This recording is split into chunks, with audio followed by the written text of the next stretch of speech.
주님을 사랑하면 닮아갑니다. 할렐루야. 귀한 찬양 감사드립니다. 우리 같이 한번 인사를 나눕니다. 주님의 은혜가 여러분에게 앞뒤 전후좌우로 주님의 은혜가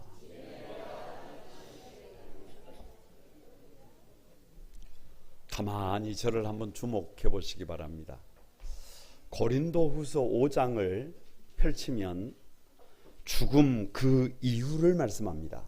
그래서 5장 1절에 만일 땅에 있는 우리의 장막집이 무너지면 하나님께서 지으신 집 곧 손으로 지은 것이 아니요 하늘에 있는 영원한 집이 우리에게 있는 줄 다 같이 아느니라. 안다는 거예요, 모른다는 거예요?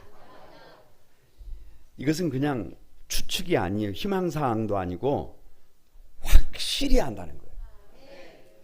여러분 꼭 기억하시기 바랍니다. 우리는 죽으면 끝나는 존재가 아니라 천국과 지옥이 있는 것을 확실히 아는 사람들임을 믿습니다. 그래서 바울은 이렇게 고백을 합니다. 2절에 하늘로부터 오는 우리의 처소를 덧입기를 간절히, 다 같이 간절히 사모하노라. 누가 성도라고요? 저 하늘에 있는 처소를 덧입기 위해서 간절히 사모하는 사람들. 그래서 백문일답 한번 합니다. 천국을 덧입는 사람들. 시작. 물으면 그렇게 답하는 거예요. 누가 성도예요? 누가 예수님을 나의 주님으로 모셔요? 누가 지금의 삶의 자리를 천국의 지점으로 바꿔요? 누가 작은 예수가 됩니까? 할렐루야. 여러분은 어디를 바라보고 사세요? 천국을 바라보고 그 천국을 덧입기를 소망하는 사람들은 삶의 자리가 구별이 돼요. 지금 그 자리가 아무리 대단한 자리라도, 지금 여러분이 서 있는 자리가 아무리 힘들고 어려운 자리라도 뭐 그런 것이 문제가 아니에요. 그런 것이 문제가 아니라 하나님이 세워주신 그 자리를 천국의 지점으로 만들어내기 위해서 뭐 하는 사람들이, 노력하는 사람들이에요. 아니 천국을 지금 내 삶의 자리로 덧입어서 다 같이 한번 열렬히 환영하며 사는 사람들. 이것보다 더 아름다운 삶이 있을까요? 지옥의 지점을 끝내고 천국의 지점으로 우리의 삶의 자리를 바꿔가는 이 삶, 이것이 예수 믿는 사람들의 삶인 것을 믿습니다. 그래서 오늘 이 두 번째 시간인데요, 다 같이 한번 천국 바라기. 천국이 싫지 않은 것을 믿으면 그 믿는 사람들은 도대체 삶을 어떻게 살아가느냐. 천국 바라기 첫 번째가요, 다 같이 한번 죽음 앞에서 담대하다. 여러분 죽음 앞에서 어떻게 하다고요? 담대해요. 담대해. 8절을 한번 다시 읽어봅니다. 시작. 우리가 담대하여 원하는 바는 차라리 몸을 떠나 주와 함께 하는 자가 되기를 힘쓰노라. 우리가 담대하여 원하는 바는, 차라리 떠나서 누구와 함께. 그게 무슨 말이에요? 죽었으면 좋겠다 그 말이에요. 죽음을 두려워하지 않습니다. 죽음을 두려워하지 않아. 왜냐? 죽음 그 이유를 알기 때문이에요. 죽음 그 이후에 꿈에도 오매불망 소망이신 내 사랑, 내 주님을 만날 수 있어요. 우리 주님께서 나를 위해서 준비하신 저 천국에 입성할 수 있어요. 그래서 여러분 여기서 말하는 담대함은 억지로 지어 짜내는 그런 용기가 아니라 확신에서 나오는 평안이에요.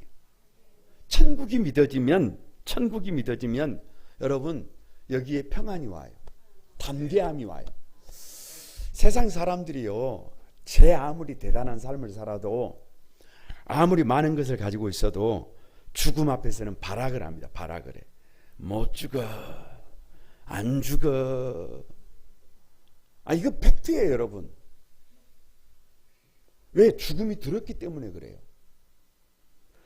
그런데 믿음의 사람들은 죽음 앞에서 담대해. 왜? 돌아갈 집이 있어요. 주님이 계셔요. 천국이 있어요.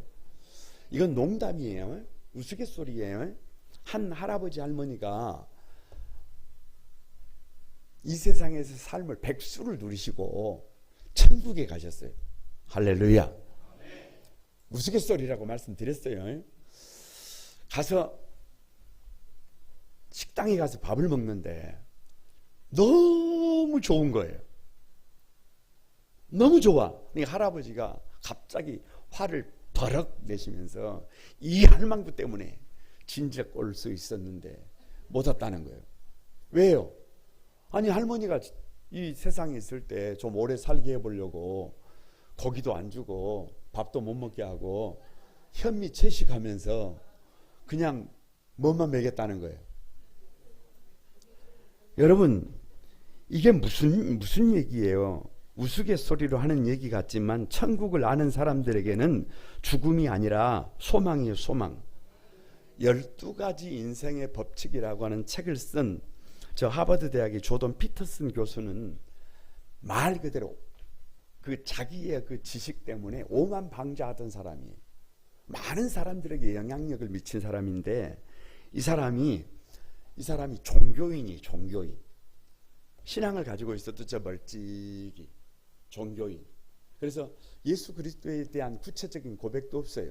그런데 여러분 그분의 아내가 신장암 말기 판정을 받았어요. 본인도 폐렴에 걸려가지고 1년 동안 아주 그냥 지독하게 고생을 하면서 나중에는 걷는 법을 재활했어요. 눕는 법을 재활했어요. 여러분 집에 가서 이렇게 누워지면 이건 참 복 있는 거예요.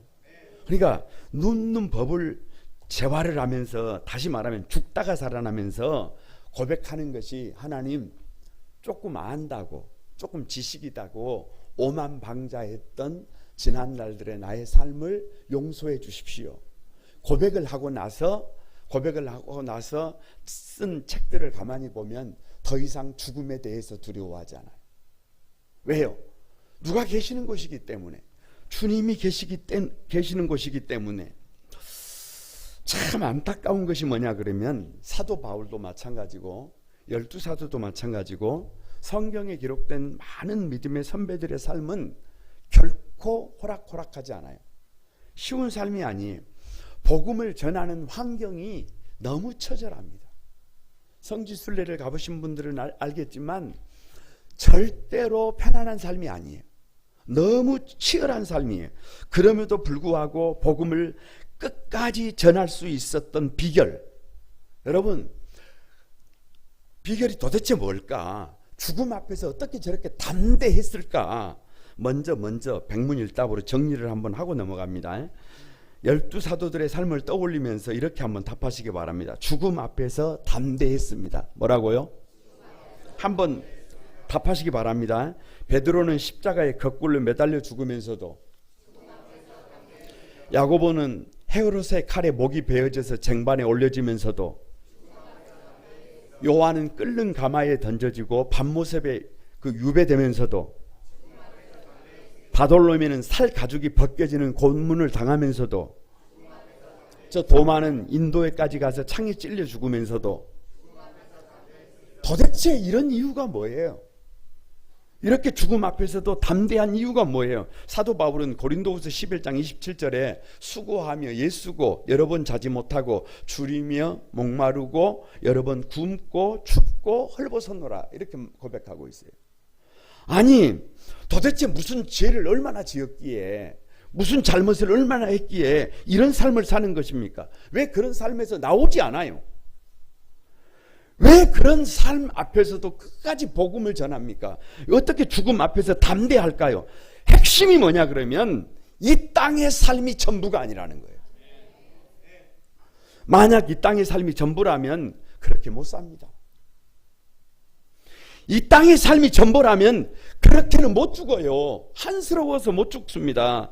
그런데 그들은 알았습니다. 이 땅이 끝이 아니고 더 큰 영광스러운 나라가 있다는 것을, 아니 천국이 실제한다는 것을 확실히 알았기 때문에 죽음을 두려워하지 않을 수 있었습니다. 여러분 이 땅에는 4종류의 사람이 있어요. 4종류의 사람. 그 중에 여러분은 어떤 종류인지 한번 가만히 헤아려 보시기 바랍니다. 첫 번째는 이 땅에 살면서 지옥이에요. 지옥. 이 땅도 지옥. 죽어서도 지옥인 사람이 있어요.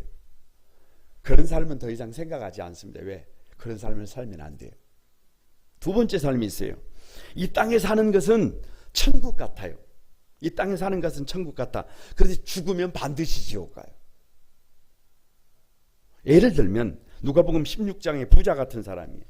누가복음 16장 19절에 이렇게 말씀하십니다. 자색 옷과 고운 베옷을 입고 날마다 호화롭게 즐기더라. 최고지요. 아니 세상적으로 보면 정말로 복 있는 사람이에요. 그런데 하나님 없는 삶을 살았어요. 믿음 없는 삶을 살았어요. 그 대문 밖에 나사로가 굶어 죽었어요. 그 결과 죽음 후에 지옥에 들어갑니다.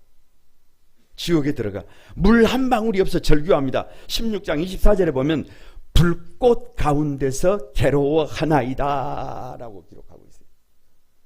불꽃 가운데서 절규하는 거예요. 여러분, 그런데 더 큰 절규가 뭔 줄 아세요?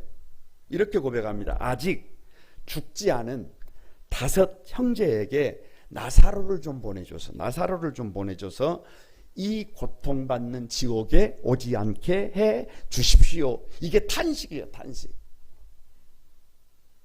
이게 더 큰 절규예요. 세상에서의 삶은 한 뼘이에요. 한 뼘.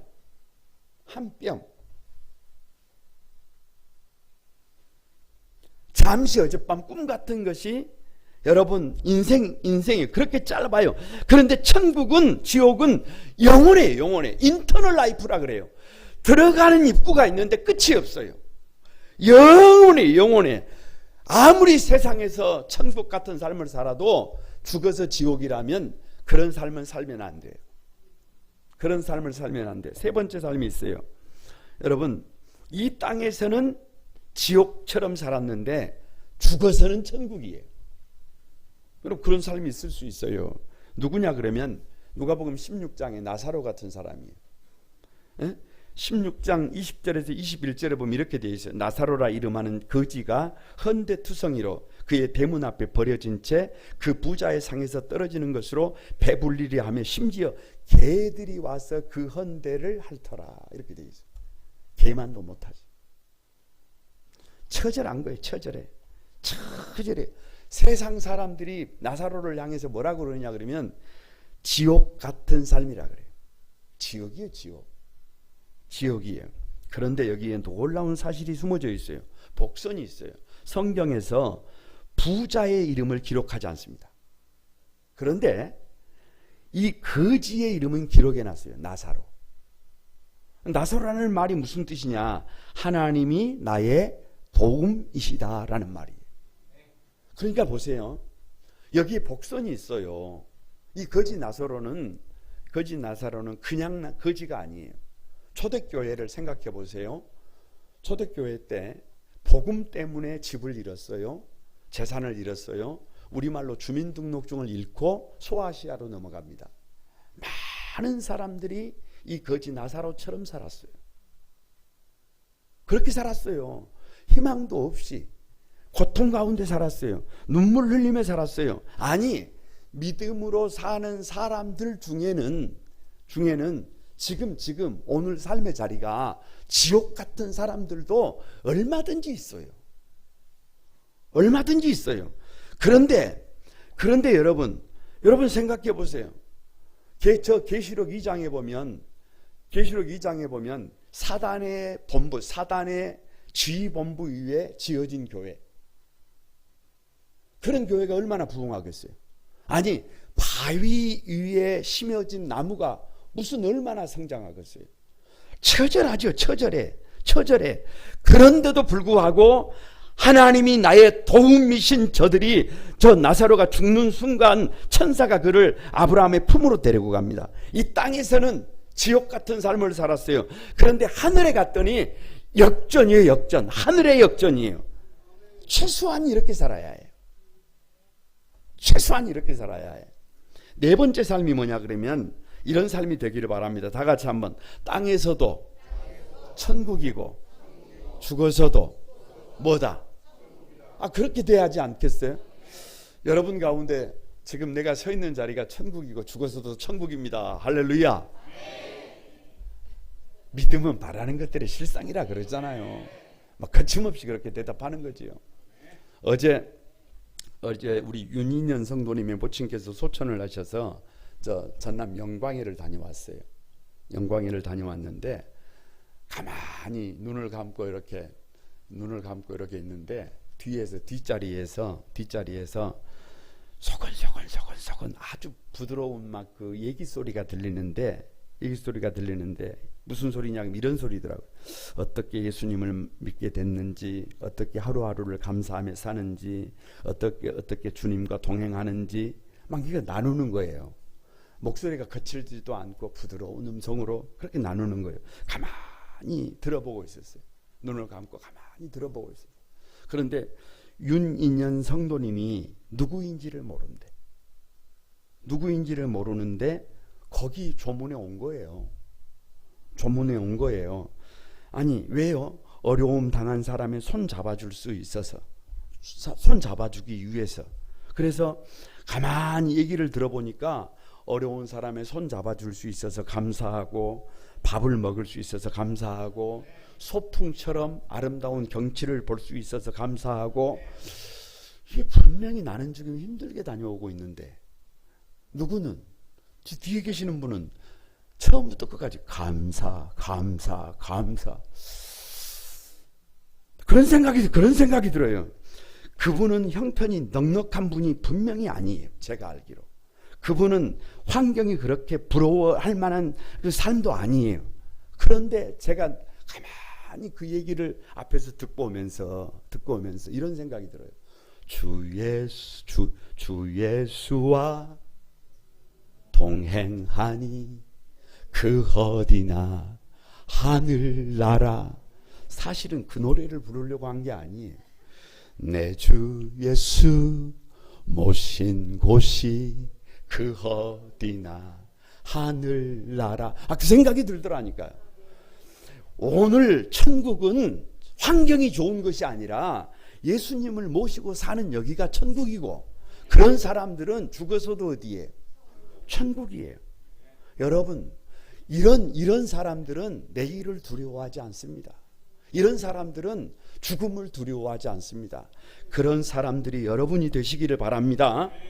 천국 바라기 두 번째, 다 같이 한번 주를 기쁘시게 하는 삶을 산다.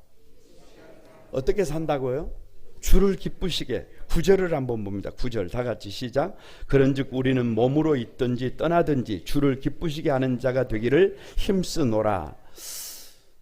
이 본문은 참 희한해요. 본문을 일컬어서 저는 이상한 균형이라 그러죠. 이상한 균형. 천국의 실제를 믿는 사람들은 이상한 균형이 있어요. 그게 뭐냐? 이 땅에서 주님을 기쁘시게 하는 삶을 산다는 거예요.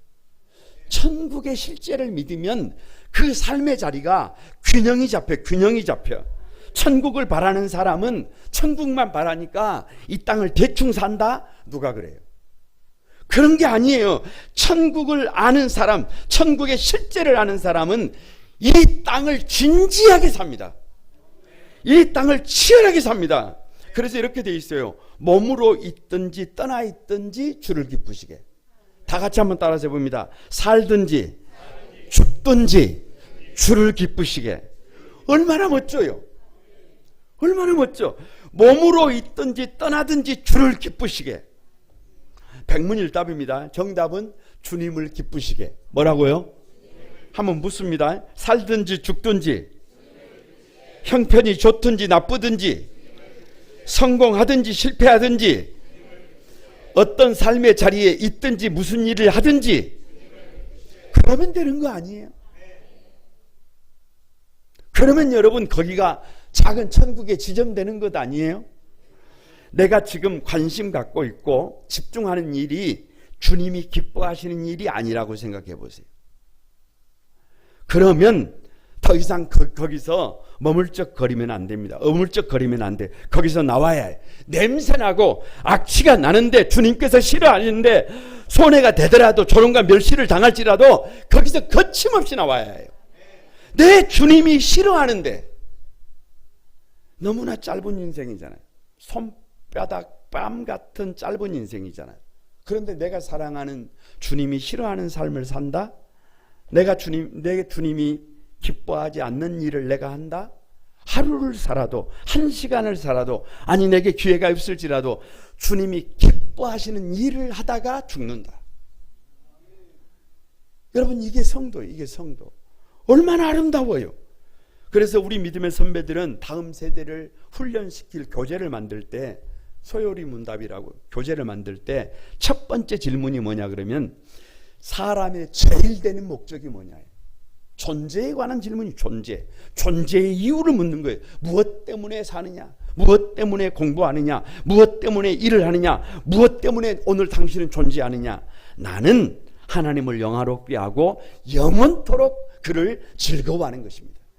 나는 뭐가 되기를 원한다는 거예요. 주님의 기쁨이 되기를 원한다는 거예요. 주님이 기뻐하시는 삶을 한번 살아보고 싶다는 거예요. 얼마나 아름다워요. 아니 그냥 미치겠어요. 여러분 한번 보세요. 주님께서 저와 여러분을 가만히 보시고 나를 보고 막 좋아서 찝 줄 몰라.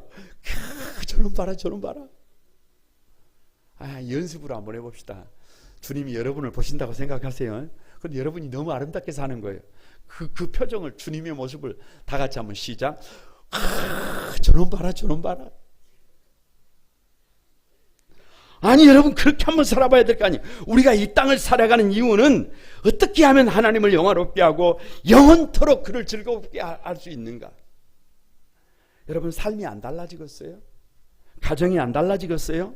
이것보다 더 큰 축복이 어디가 있어요? 우리의 삶이 어디서 바뀌는지 아십니까?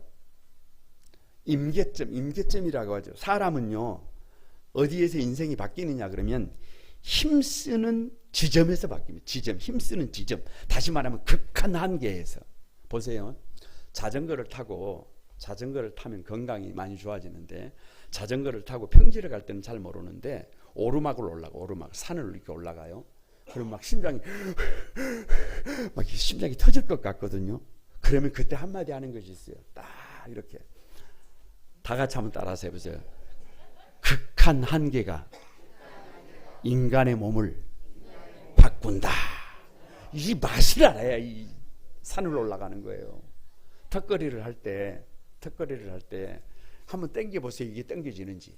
그런데 딱 잡고 으라차차차차차차 하면서 극한 한계가 뭐를 바꾼다?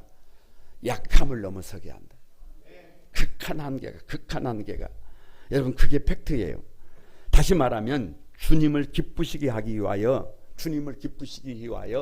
여러분 어떻게 하는 거예요? 오늘 저 9절 하반절에 주를 기쁘시게 하는 자가 되기를 다 같이 힘쓰노라. 적당히 그냥 이렇게 가면 이게 인생이 바뀌는 게 아니고, 그렇게 바뀌는 게 아니고 어떻게 해요? 힘을 쎄. 할렐루야. 신앙은 저절로 되는 것이 아니라, 신앙은 흘러가는 것이 아니라 의도적인 선택이에요. 의도적인 결단이에요. 보세요. 우리가 가만히 되는 대로 살아가면, 여러분 난중에 어디가 있냐 그러면 세상에 가 있어요. 여러분 그냥 가만히 있으면 편한 길로 가 있어요. 가만히 있으면 쉬운 길로 가 있어요. 가만히 있으면 욕심 따라가 있어요. 가만히 있으면 지옥에 가 있어요. 이걸 뒤집는 방법은 오늘 주님의 요청은 주님을 기쁘시게 하기 위하여 어떻게 하는 거예요?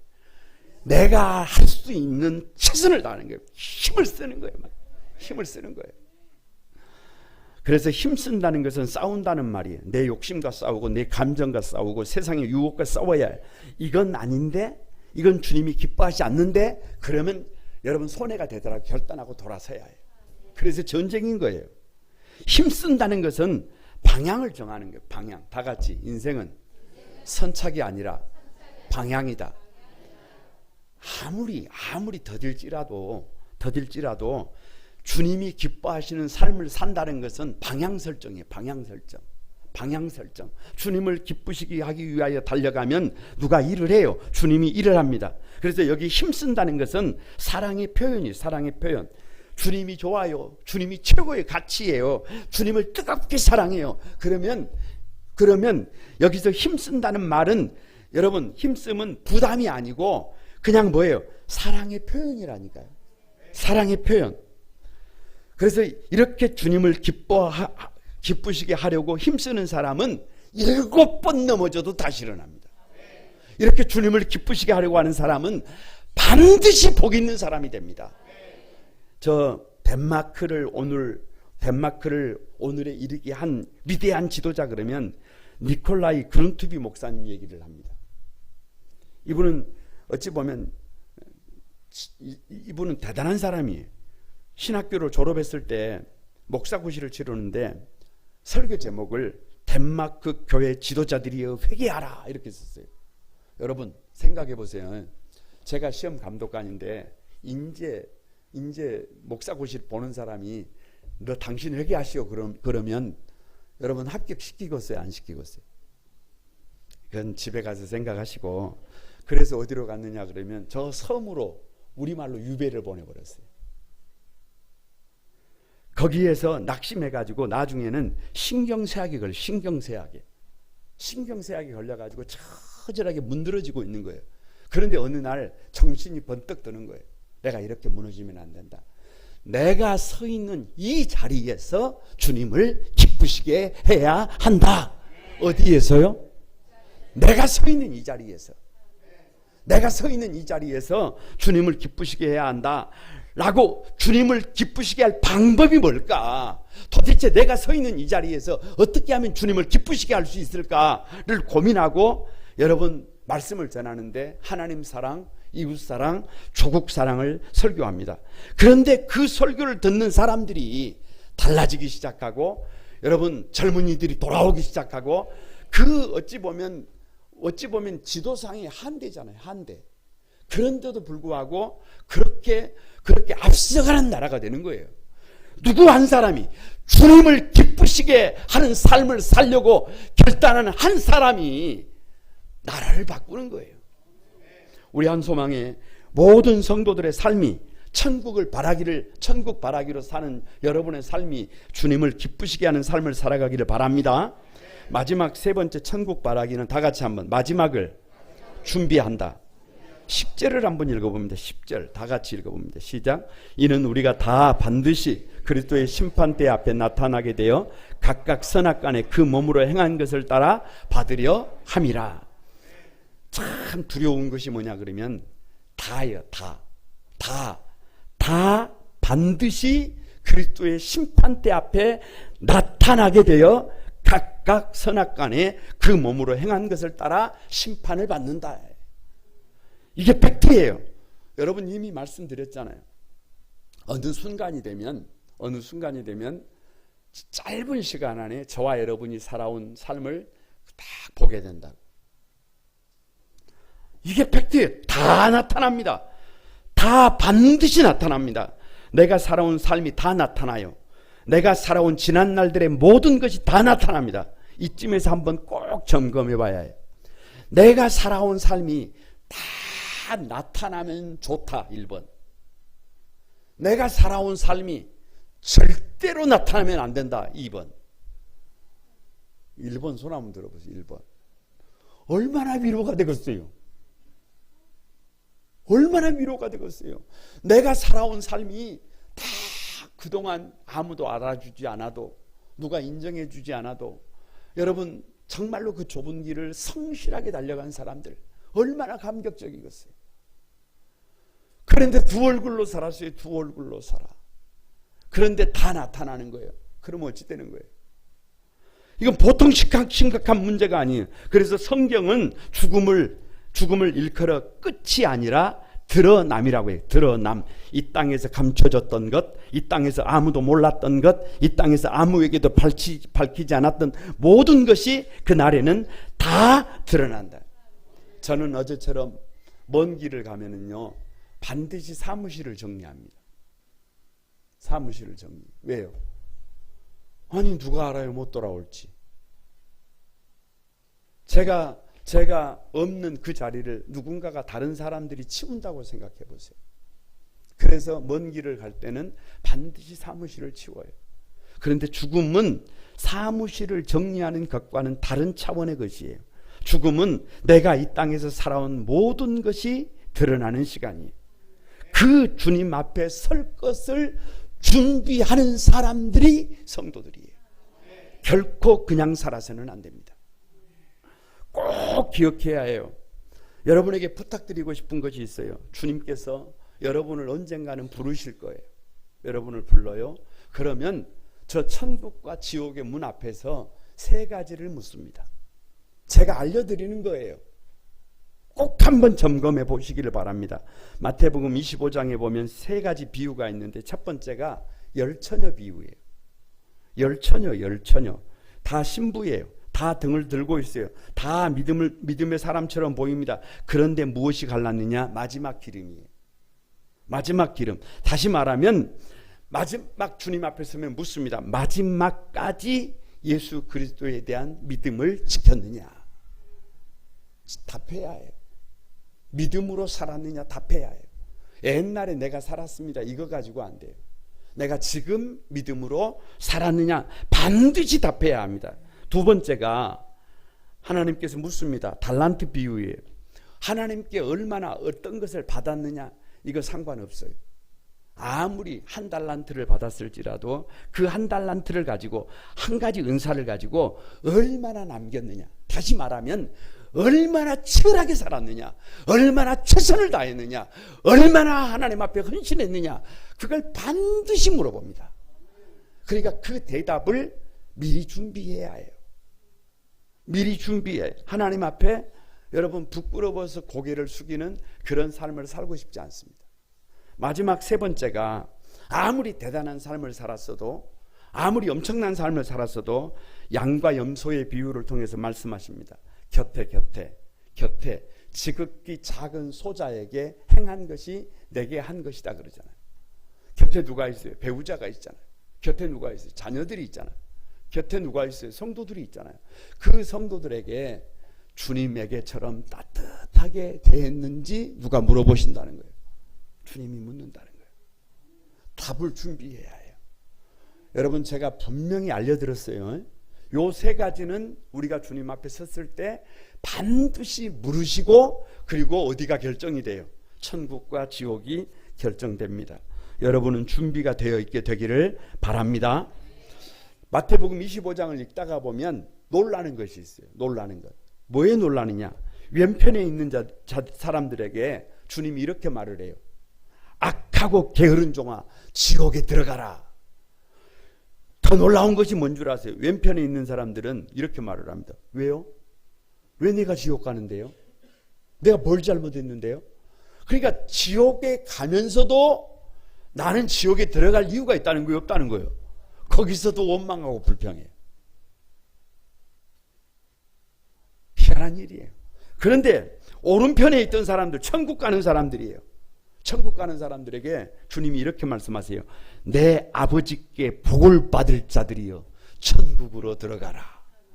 그래 오른쪽에 있던 사람이 또 이상한 말을 해. 다 같이 한번 따라서 제가요? 제가 천국이에요? 누가 놀래? 그러면서 거기서도 감사해. 거기서도 감사해요. 하루를 살아도 주님 앞에 설 것처럼 살고 한 시간을 살아도 주님이 계신 것처럼 살고 여러분 주님이 보고 계신 것처럼 살고 한순간을 살아도 주님이 기뻐하는 삶을 살아야 해요. 그래서 세 번째 특징이 마지막을 준비하면서 사는 거예요. 말씀을 마칩니다. 여러분 인생 길지 않아요. 여러분 한 뼘이에요. 한 뼘. 짧아요. 지난반 일장 춘몽이라고 그래요. 잠시 보이다가 없어지는 안개 같다 그래요. 그런데 영혼은 끝이 없어요. 영원해. 인터널 라이프라니까요. 끝이 없다니까요.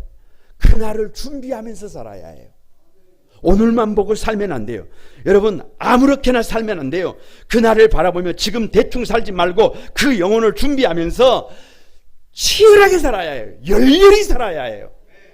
마지막 우리 거룩한 꿈한 소망의 성도들이 딱 한마디 다 같이 한번 잘하였도다 착하고 충성된 종아 그 한마디는 우리 모두가 다 같이 듣게 되기를 주님의 이름으로 축복합니다. 앞뒤 전후 좌우로 주님의 이름으로 마지막에 잘해야 했다, 착하고 충성된 종아, 이 이야기는 듣게 되기를 바랍니다. 우리 찬양하면서 기도하겠습니다.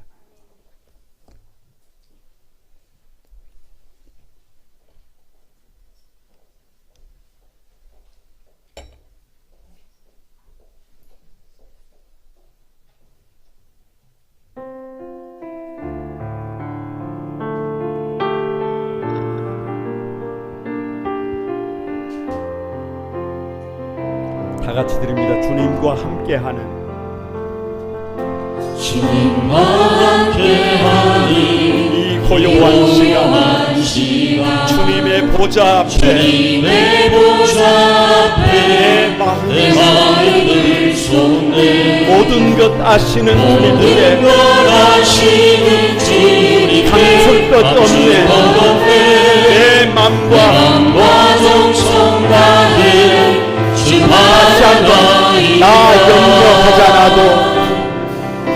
나 염려하잖아도 있을 것 아시니 나 오직 주의 얼굴 구하게 하소서. 다 이해할 수 없을 때라도 감사하며 날마다 순종하며 주가를 보리라. 온 마음 다해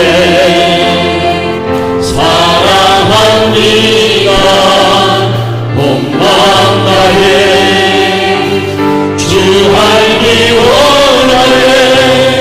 내 모든 삶 당신 것이니 주만 섬기리. 여러분 두 손을 들고 다시 한번 온 마음 다해 사랑합니다. 온 마음 다해 주 알기 원하네. 내 모든 삶 당신 것이 주만 섬기리. 온 마음 다해. 여러분 우리 같이 한번 기도하십시다. 천국 바라기로 사십시다. 천국을 바라보면서 열렬히 한번 살아보십시다. 이 땅의 지옥의 지점을 끝내고 천국의 지점을 한번 만들어 보십시다. 그래서 죽음 앞에서 담대하고 살든지 죽든지 주님을 기쁘시게 하는 자로 그날을 준비하며 달려가십시다. 그 주인공이 내가 되겠습니다. 다 같이 한번 주여 삼창하고 동성으로 기도합니다. 다 같이 기도합니다. 주여 거룩하신 주님, 그 천국의 주연이 아버지 하나님 부족한 종이 되기를 원합니다. 아버지 저 천국을 바라보고 열렬히 그 천국을 설립기를 바라보며 아버지 지옥의 지점을 끝내고 이제는 천국의 지점을 열고 하나님 아버지 믿음으로 도전하기를 원합니다. 하나님 우리 하나님의 기쁨이 되기를 소망합니다. 주님 도와주시고 우리 한 소망의 모든 성도들이 하나님 아버지 이 복 있는 삶을, 이 아름다운 삶을, 이 기적 같은 삶을, 이 복된 삶을 누리는 주인공들이 되도록 도와주시옵소서. 거룩하신 하나님, 은혜와 사랑을 감사드립니다. 이 땅에 묶여 살던 우리의 시선을, 영혼을 향하여 저 천국을 향하여 바라볼 수 있도록 하시니 감사합니다. 가만히 뒤를 돌아보면 지옥의 지점 같은 삶을 살았습니다. 감추고 싶었던 일도 많고 외면하고 싶었던 삶의 자리도 많았고 주님이 기뻐하지 않았던 삶을 선택했던 순간들이 너무 많았습니다. 이제는 돌이키고 싶습니다. 하나님, 이제는 지옥의 지점을 오프시키고 천국의 지점을 열어서 담대하게 살아가고 싶습니다. 천국을 덧입기를 소망합니다.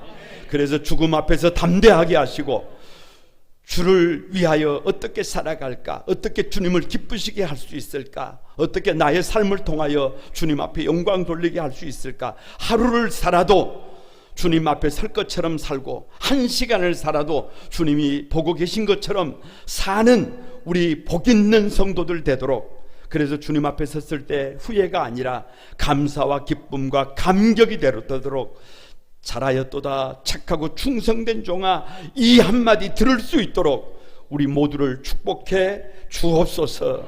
예수님의 이름으로 기도드리옵나이다. 아멘. 다 같이 일어나셔.